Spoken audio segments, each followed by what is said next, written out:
And finally, new rule to those on the right who keep asking me, Bill, you're so good at roasting the woke nonsense peddlers. Why don't you go all the way and join us? Let me give you the short answer.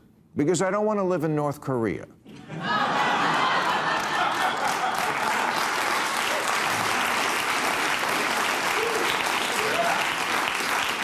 Kim Jong-un has state stenographers who follow him everywhere and scribble his genius ideas into their notebooks and applaud. Well, Republicans, that's you now.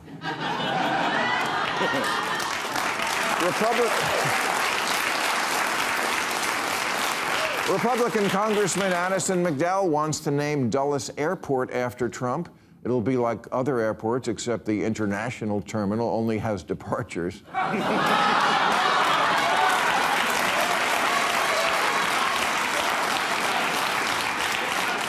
There's also a bill in Congress to add Trump to Mount Rushmore, because like Washington, he's a patriot, like Teddy Roosevelt, he's a renegade, and like Abraham Lincoln, he's not really helping the theater scene in Washington, D.C.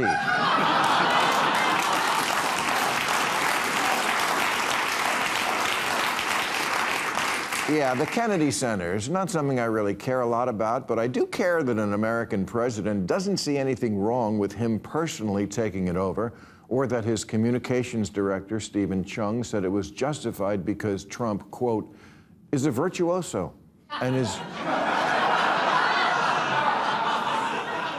his musical choices represent a brilliant palette of vibrant colors when others often paint in pale pastels. Jesus, Stephen, don't get any in your hair.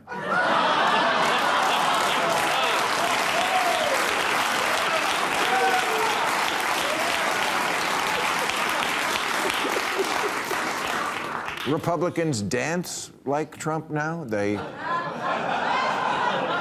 name weapons systems after him. They've even dressed like him with the trademark suit and tie.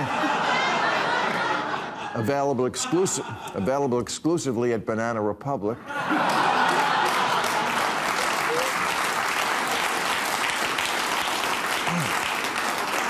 Yeah, all these super macho guys eating the ass of another man.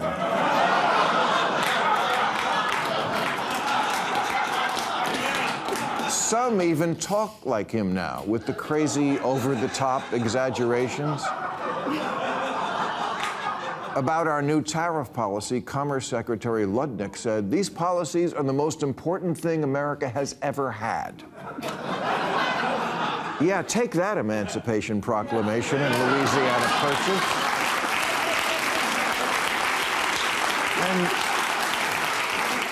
And these bills they've introduced to make Trump's birthday a holiday and put him on currency and Mount Rushmore. This is not what we do here, guys. He's still in office, for God's sake. Can we see how it turns out before we put him on a stamp?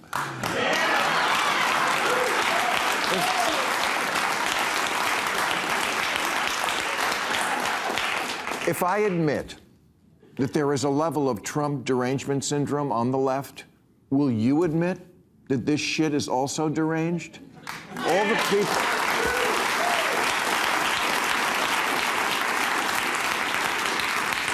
All the people on the right who say they certainly don't agree with me on everything, but they respect the way I keep it real about the left and like me because I'm honest, well, that's a two-way street. Are you being honest? At Trump's speech this month to a joint session of Congress, he claimed the government had spent $8 million making mice transgender. It did not. The $8 million was for transgenic mice, mice that were being genetically modified to study how hormone treatments affect human health. We were splicing their genes, not making them compete in women's sports.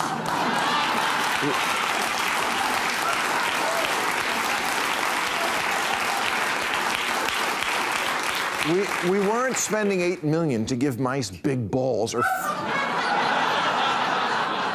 fake tits. Sorry, Stuart Little. The fact, but wait, here's the thing. Here's the important thing about this. The fact that President Trump got this wrong isn't what bothers me. Transgender mice is crazy, but it's not crazier than 1,000 other things that our government has funded over the years, like developing origami condoms or studying why chimps fling their feces, okay? No, what's worrisome about it is that nobody around the president would dare tell him that transgenic is not transgender. It makes you think that if Trump came down one day and his fly was open, Republicans wouldn't tell him. They'd just start showing up with their fly open.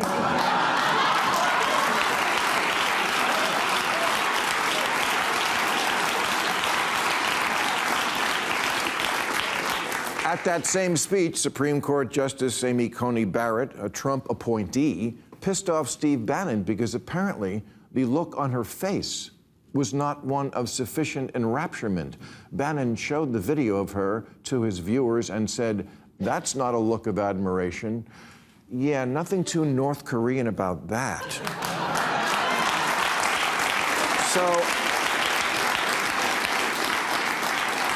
So I know, my Republican friends, when you hear cult, you roll your eyes, but let me add one thing to it that you might not have heard. You know a cult is really a cult when the leader asks you to turn on friends and family, because they're the only ones who are a threat to deprogram you. It's why Tom Cruise doesn't talk to his own kid. Which brings me to America suddenly saying to our closest friend in the world, you know what? Fuck Canada for no particular reason.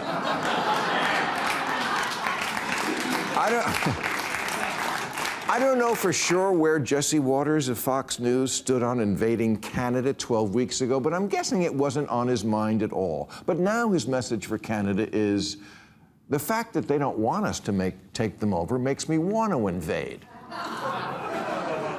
But Canada isn't threatening us. For God's sakes, their flag is a leaf.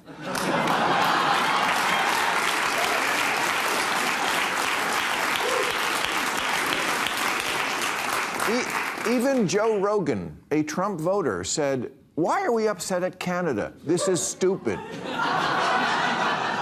Okay, MAGA people, that's called thinking for yourself.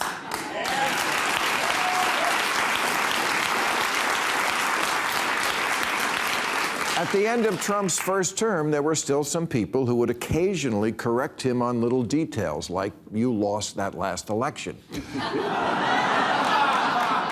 But now we have Lauren Boebert saying we must rally behind President Trump to secure his third term, something Steve Bannon is advocating for as well. And you just know that soon the entire Republican Party will be on this page. Okay, there's no fuzz on this. It's as clear as 1, 2, 3. Presidents get 2 terms, not more. No matter how wonderful you think they are, it's written in black and white in the Constitution. Guys, you know this is wrong. You know in your heart this is the moment when Rome stops being a republic. So come on, be like those mice and grow a pair of balls.